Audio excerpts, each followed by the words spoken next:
It's New Brew Thursday! Woo! Yeah! We got a studio audience today. We got a clap track. Or a laugh track, yeah. So, Laugh track. Clap tracks. I feel like we're at an old episode of Laverne and Shirley. Yeah. Or no, you got to go to the old episodes of MASH where they had a chuckle track. Yeah. Yeah. It's like the one dude in the back corner that's chuckling, and you're like, oh, yeah. Yeah, it's like someone makes a joke and someone's like, Maybe no one heard the audience from our excessive loudness, so let's do it again. no. Okay. There it is. That's the only time we're gonna do that. Yeah, we just promise. Yeah. Because that got way overplayed earlier in the day. Yeah. The arm lifting for applause. But anyways, today we're going to England. England, cheerio then. Hello, governor. I don't have an English accent. You sound like you're from London. You sound like you're from London. That is the greatest moment of that movie. Yeah, it really is. So, anyway. We've done like a couple like regions outside of the U.S. because we want to like branch out a little bit. We've done Belgium, we've done Germany, and now we're in England. We're doing another one of the big players doing England. What about America? I think we've done America's like the white guy of beer. Like, that's all we do is America. Now we gotta like do like So you just do Black white History. guys. We gotta do like English History Month. And like, you know, Belgian. Stop now. Just stop Oscar now. Awards. You are digging a hole that. But no. Hey, last time I offended all the Mexicans, so I mean, you know, like, Who have you offended? where do I go You from offended there? everybody. That's what I do. Yeah, it is. So, I apologize. Yeah, we're going to England, and we decided to do one of the big guns, one of the really major breweries in England. Let's see if we can open that. Oh, Bam! Nice, well opened. well opened. Nice. But Congratulations on your beer opening skills. But anyways, we're doing Fuller's ESB. That's the beer that we're doing today, and I'm excited because this is one of my favorite beers from England. That surprises me because this is known for having a bit of diacetyl on it. I'm okay with that. Everyone thinks I hate diacetyl so much. Well, you did cast out into oblivion the entire region of Victoria, Canada, because of their quote-unquote diacetyl bombs. Okay. Oh god. I'm so happy that somebody else is not living something down. I'm gonna have to apologize for that for like 3 years now. Yeah, seriously, like 2013, we're gonna be like first year show. Boo, Matt hates Victoria. We need to go to Victoria and do a show up there. Yeah, seriously. Okay, so I had a couple of, but no, the couple of beers that I had there that I did not like were full on diacetyl bombs. And I'm sorry, there's a difference between having a little bit of like a diacetyl butterscotch flavor, enhancing the complexity of a beer, and drinking butter. Blah blah blah. So anyway, this is your first ESB, correct? Yeah. All right. Cheers to that. And Yeah. so Cheers, jerks. nice. Now, an ESB, for those of you who are wondering, is an extra special bitter. There are 3 ranges of bitter beers. There's the bitter, there's the regular bitter, and then there's the ESB. Special bitter is the middle. Yeah, it's not really called that. Bitter, It's bitter, regular. special bitter, and extra special bitter. Yeah, it's regular or premium. Yeah, exactly. They call them premium. Yeah, it's so. one of those things like that. Like every British brewery has a bitter or a couple of bitters, and they all kind of name them different things. You know, like the best bitter is another one. Right. But like what is actually the best bitter is the middle round. Yeah. It's like, oh, this is the bestest bitter. Yeah, or like so How many like different variations of bitter can we get? Exactly. You'd be well, and the amazed. funny thing is that the alcohol range on them are like really, really small. Like it's up to 4.1 is like a regular, and then from 4.1 to 4.7. yeah, exactly. Like you have to hit that on the nail. You're a good brewer at that. Yeah, exactly. And that I think that's actually what I'll say about these styles of beers is that you cannot brew these beers if you don't know what you're doing. Yeah, exactly. It's like it's very hard to brew these beers properly and make them taste the way they're supposed to taste. Yeah, and that's one thing. I mean, when you have like a beer like that is huge and has like 1,000,000 pounds of hops and like has all kinds of crazy shit in it. I mean, you can cover up a lot with 1,000,000 pounds of hops. It's like, oh, there's diacetyl in this. I'll dry up the hell out of it, and then we'll just make sure it gets sold within the first 2 weeks. No one will notice. I've done a lot of homebrews like that. Exactly. Actually, I'm like, this tastes terrible. Everybody that comes Dry over is like, hops. drink that because that needs to die before the week's over. Yeah, exactly. You wonder why that's a buck a pint. Exactly. One of the things about because bitter is basically British pale ale. That's what it is. But It's not very bitter. It's not. No, No. it's actually on the sweet side. yeah. It's very malty. If you're going to compare this to like IPA, or even a pale. more Just specific. a- Okay, yeah. Yeah, even just an American pale ale. I mean, American it's ale. even though the name is ESB Extra Special Bitter, it's not like a bitter bomb. Well, I think it's more bitter than a traditional English beer would be. Mild, Right, like brown. because you went from porters into bitters, and this would be a lot more bitter than a porter would, because a porter has very, very small amount of hops, and then has like a chocolatey or dry front end, and this is more of like the hops are a little bit more prevalent, but they're still not like what we on the West Coast even, but like on the East Coast of America, they actually are very more in line with the English style of pale ales and IPAs. Yeah, that's true. But even then, like, this is still a bit more restrained when it comes to hop. Because, I mean, you have British IPA, which is obviously going to be hoppier. So with this, even though, I mean, like I said, on the nose, you do get a bit of diacetyl. But you also get a lot of caramel aroma. You get some, like, Some toasty, nuttiness. Yeah, some, like, nuttiness, some, like, toasty breadiness. But then you also get British hops, which I love, which gives you a little bit of, like, herbal, like, spicy kind of all character. of the flavors, like everything I would say about English beers could be summed up in one word, and that's balanced. Absolutely. Everything about their beers are always balanced. They're always really, really super drinkable and easy to consume in mass quantities, And which tasty. I love. And tasty, delicious, yeah, yeah. they're delicious beers. Yeah, like I said, So- this is one of like my. I wish I could like just buy a keg of Fuller's ESB and have it at my house all the time. I love this beer so much, and it's nice because it's dry enough and easy drinking enough that it's good for warm weather. But when it cools off, it's still got maltiness to Right. it. It's still got a little bit of hops. It's got a lot of big body to it. Yeah, so- exactly. yeah. So I mean, it's a great just like all-purpose beer. I could drink this beer anytime. Yeah, it's Love overall it's just everyday drinker kind of beer. That's got maximum flavor. Yeah, exactly. And Extra strength flavor. The maximum allowed flavor. Sorry. You should apologize for that. that was out of nowhere. That was a weird Jerry Seinfeld reference. Oh, okay. When he's talking about cold medicine, he's like, you get cold medicine, and then they're like, extra strength cold medicine, and they're like, maximum strength cold medicine. This is the most medicine we can give you before you die. And then they scale it back a little bit. I'm sure that was hilarious. Yeah. When you saw it. Yeah. When Jerry Seinfeld did it was funny. Yeah, exactly. When I did it, it was just kind of sad. So, I doubt that. but whatever. Okay, it's okay. Oh, hating on Jerry Seinfeld. Damn, his stand-up is funny. No, it's not. What is the deal with the thing? What is up with beer? What is up with beer? So, You're drinking in and it other gets you news, drunk. MBT is looking for 2 new hosts. You too can be on MBT. Oh, you Don't can't. hate on Jerry Seinfeld, apparently. Anyway, on that note, I think we should cut out to Bill and see what he's got for us in the kitchen today. I'm sure it's gonna be something tasty. Maybe nutty by nature. Nutty.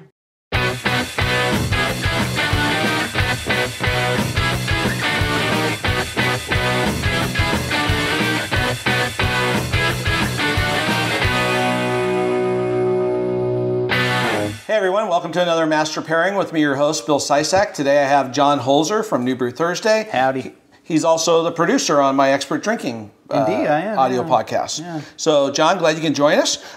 I know you're used to all these great meals I make and stuff, and nuts. We have nuts and Like beer. nuts. I'm trying to show not only wide-ranging courses of food, but also simple things. People have nuts with beer. Nuts with beer go well. It's something But that's commonly served you at can bars, elevate it. You know? You can elevate it. And so I have some hickory smoked almonds with some Alaskan, or is that Midnight Sun? Midnight Sun. Kodiak brown ale from Alaska. So this makes perfect sense. I mean, a brown ale, they're nutty by nature. Nutty by nature. American brown ale, beautiful pairing. So kind of a no-brainer, but it's just I want you guys to try it so you can see that you know as well as a pale ale goes with the nuts. Try something that's exceptional, and will elevate both flavors. Midnight Sun has been coming out as kind of like a brewery that makes beers you need to get to. Yeah, well, they've been around for a long time, and they've more recently though. I for about 7-8 years, they've done some real great cult small batch things. Yeah, and now people are starting to more people are realizing that, and so you're seeing them at beer tasting stuff like that. So, cheers.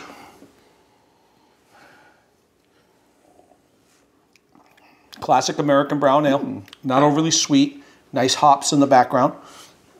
See how these almonds are. This is definitely on the sweet side. So, which is the way I think brown ale should be.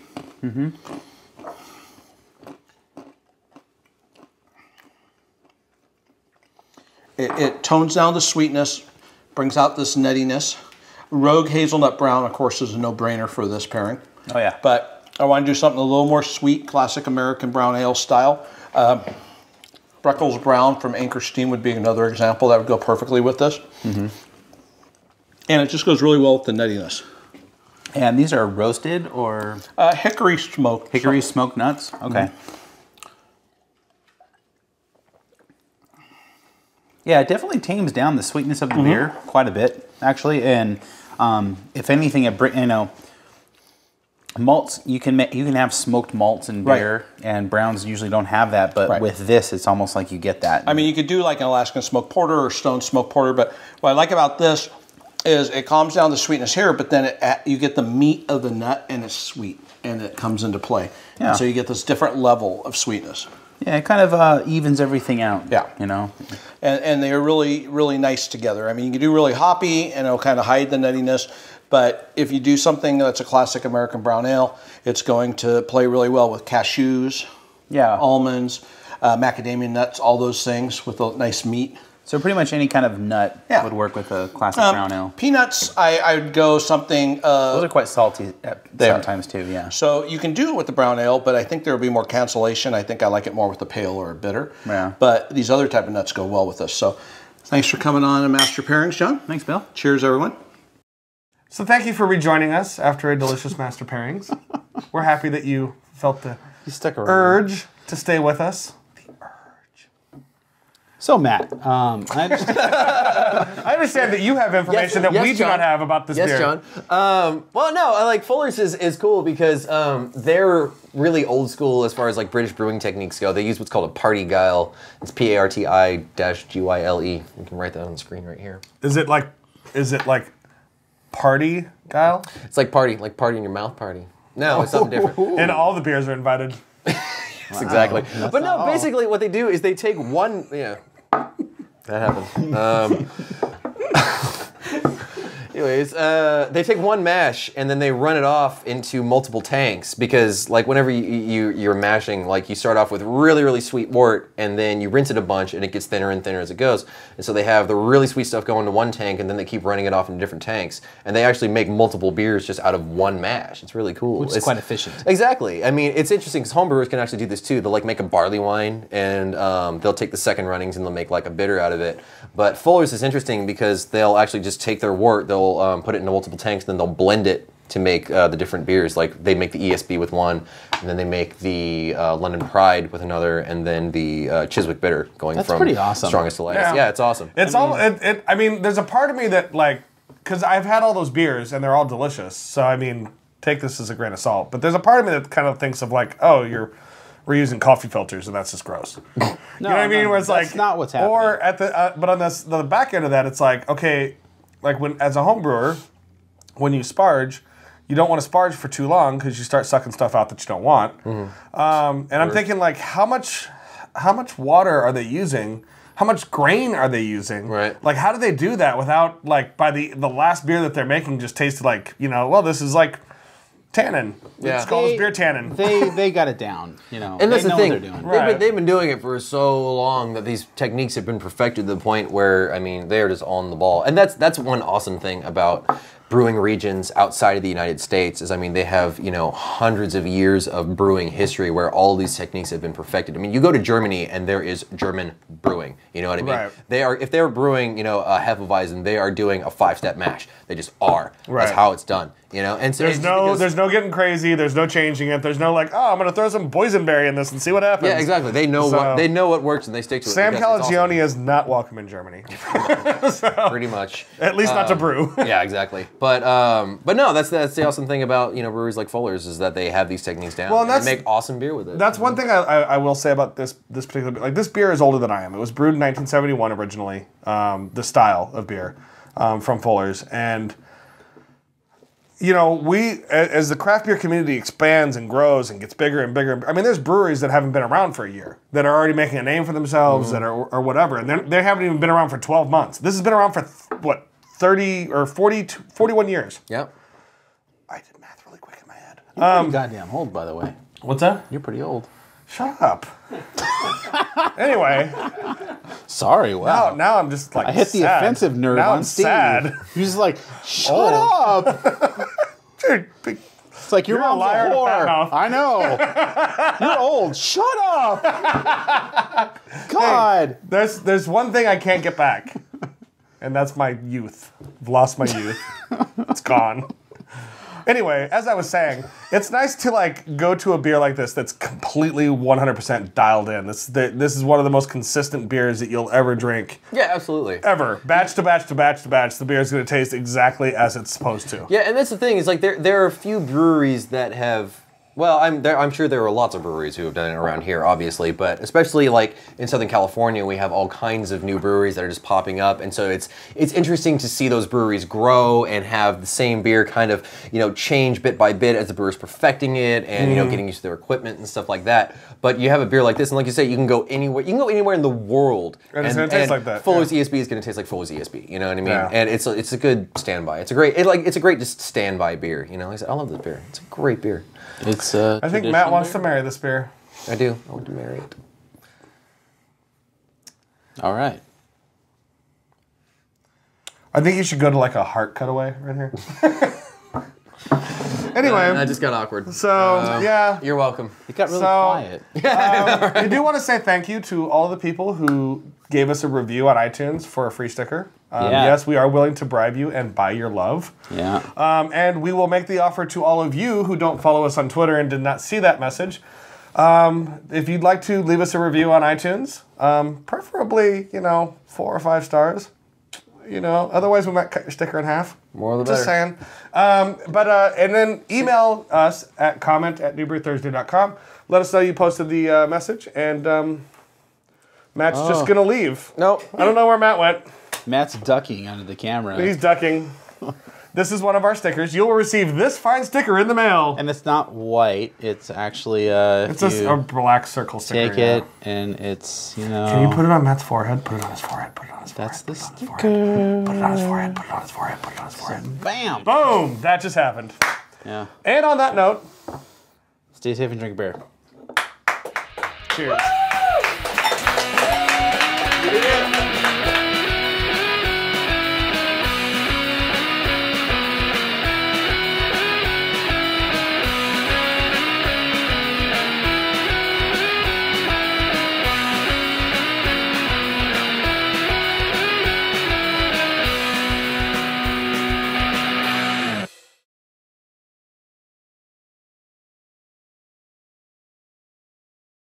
I'm bringing mopping back. Yeah!